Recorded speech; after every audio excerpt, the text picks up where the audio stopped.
कि जब से कांग्रेस सत्ता में आई तेलंगाना में पिछले करीब करीब 12 महीने में, एक साल में, जबरदस्ती की जा रही है यहां पे रेवंत रेड्डी जी की कॉन्स्टिट्यूएंसी में, कोदंगल में, जहां उनका मन बन गया कि एक फार्मा विलेज बनाना है 3000 एकड़ में।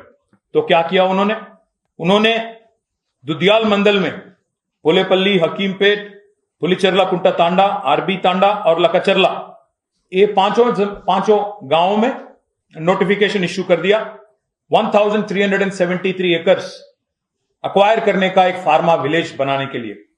इसके लिए उन्होंने नोटिस इश्यू किया 580 फार्मर्स को, 580 किसानों को नोटिस दे दिया, जिनके पास 632 एकड़ जमीन फिलहाल अभी है, और सेकेंड फेज अलग से करेंगे। जब इन्होंने इंकार किया कि हम नहीं देंगे क्योंकि हमारी जमीन मार्केट वैल्यू उसकी 60-70 लाख है, तो हम नहीं देंगे, और हमारी ये पुश्तैनी जमीन है, हम देना नहीं चाहते क्योंकि इसी पे हमारी जिंदगी निर्भर है, हमारे बच्चे निर्भर है, इसीलिए नहीं देना चाहते हैं। तो आज उनका हालत ये है, उन पे आज अटैक किया जाता है, उनके घर वालों को अरेस्ट किया जाता है, टॉर्चर किया जाता है, और हमारे बहनों को मोलेस्ट किया जाता है। क्या ये डेमोक्रेसी है? क्या ये तरीका है डेमोक्रेसी में गरीब से पेश आने का?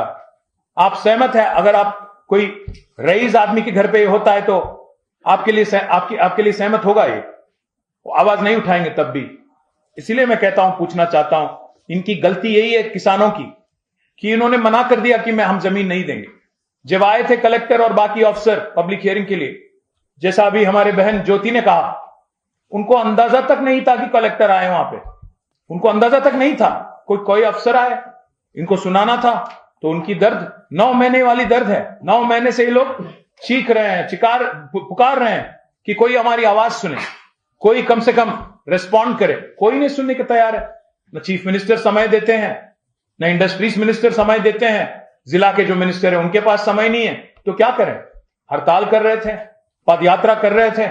9 महीने के बाद जब कोई अफसर आ गया गांव पे, तो उनके सामने प्रोटेस्ट किया।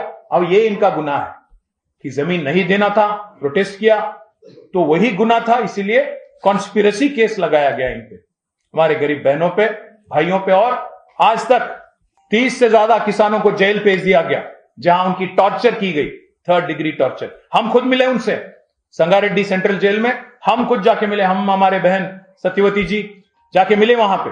हमने देखा कि उनके हाथ और पैर पे काफी मार थे, काफी चोट थे। पूछा हमने उनसे, क्यों नहीं कहा अपने मजिस्ट्रेट के सामने कि आपके साथ ये जुल्म हो रहा है?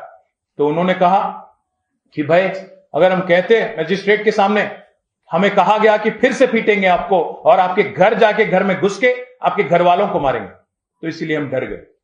अब क्या करें बताइए आप? तो इसीलिए आज ये सभी हमारे बहन और जो गरीब किसान के घर वाले हैं, यहां तक चले आए दिल्ली।